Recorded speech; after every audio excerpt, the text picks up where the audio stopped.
A lokacin da ƙanwarta ta kwanta tsakanin rai da mutuwa saboda babu likita a ƙauyen, wata yarinya mai shekaru 8 ta yi alƙawarin da mutane da yawa suka yi wa dariya.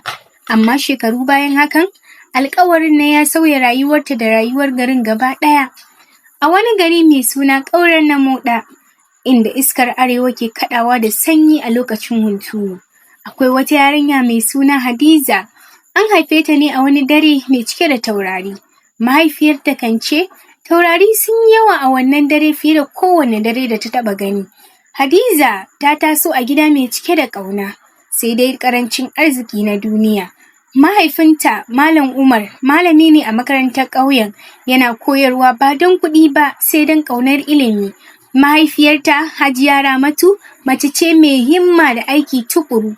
Da safe tana sayar da kayan miya a kasuwa, da yamma kuma tana kula da gidanta. Tun tana ƙarama, Hadiza tana da mafarki guda ɗaya wanda bai taɓa canzawa ba, wato tana son ta zama likita.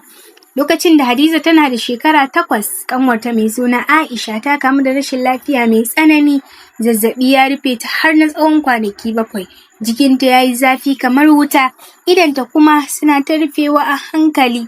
Likita bai samu zuwa ba domin asibiti yana da nisa, hanyar ba ta da kyau, kuma kuɗin sufurin ya yi yawa. Hadiza ta zauna kusa da ƙanwarta dare guda cif, tana share mata gumi, tana sanyaya jikinta da ruwan sanyi, tana kuma karanta ayoyin Ƙur'ani a cikin kunnenta.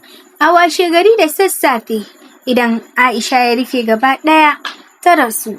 A wannan rana, Hadiza ta ce wa mahaifiyarta, Mama, ina son na zama likita domin kada yara su mutu saboda babu likita. Mahaifiyarta ta rungume ta ce, Allah ya taimake ki ‘yata. Sai dai mutane ba su shirya ganin wannan mafarki ya zama gaskiya cikin sauƙi ba.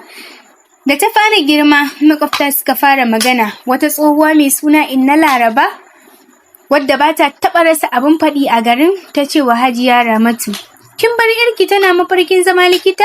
Mace ta yi likitanci a wannan ƙauyen da wannan talaucin? Ki farka ki dubi gaskiyar rayuwa. Wasu kuma sukan ce, mata an halitte su ne don gida, ba don asibiti ba.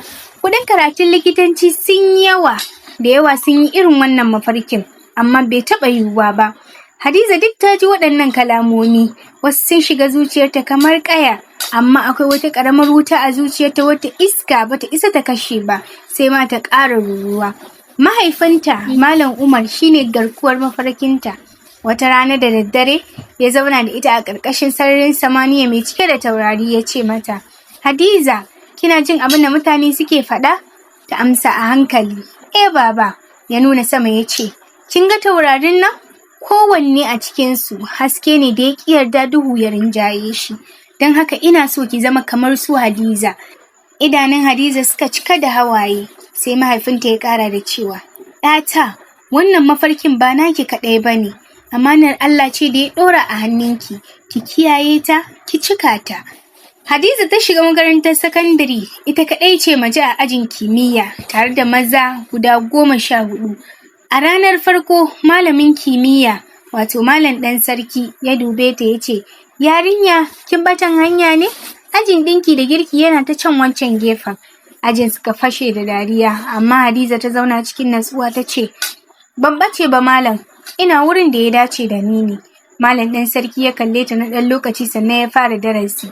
Tun daga wannan rana, Hadiza ta tabbatar da cewa ba ta ɓace ba daga cikin aji. A kowane jarabawa, ita ce ke zuwa ta farko, musamman a kimiyya da lissafi. Bayan watanni 6, Malam ɗan sarki ya tsaya a gaban ajin ya ce, na yi kuskure a ranar farko. Wannan yarinya ta koya min darasin rayuwa. Mace, dama kawai take bukata. A lokacin bayan ta gama sakandare, babban ƙalubalenta ya tashi, wato kuɗin makaranta. Kuɗin shiga makarantar likitanci sun yi yawa, kuma iyayenta ba su da isasshen kuɗi. Mahaifinta ya nemi rance daga mutane daban-daban, wasu sun taimaka, wasu kuma sun ƙi. Mahaifiyarta kuwa ta siyar da zinarinta da ya rage mata tun na aure. Da Hadiza ta ga haka, sai ta fashe da kuka. Mama, ba zan yarda ki sayar da zinarinki ba. Mahaifiyarta ta rungume ta ce, ‘yata, zinare na iya dawowa, amma darama da Allah ya buɗe miki yau, idan ta wuce, wataƙila ba za ta ƙara dawowa ba. Ki tafi ki cika mafarkinki, wannan shine zinare na gaskiya.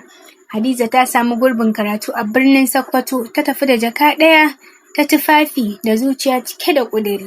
Yawancin abokan ajinta sun fito ne daga gidaje masu hali, suna da littattafai da kayan more rayuwa masu yawa. Hadiza kuwa tana rayuwa cikin sauƙi, tana zaune a ɗaki ɗaya mafi arha, tana cin abinci mafi sauƙi, tana karatu da fitila guda ɗaya. Wata rana abokiyarta Zulaiha ta zo ɗakinta, ta ga babu komai sai tabarma da littattafai. Ta ce, Hadiza, ya kike rayuwa a haka? Hadiza ta yi murmushi ta ce, littattafai ne kawai ake bukata a nan, sauran abubuwan duniya za su zo bayan digiri. Tun daga wannan rana Zulaiha ta zama aminiyarta ta gaskiya.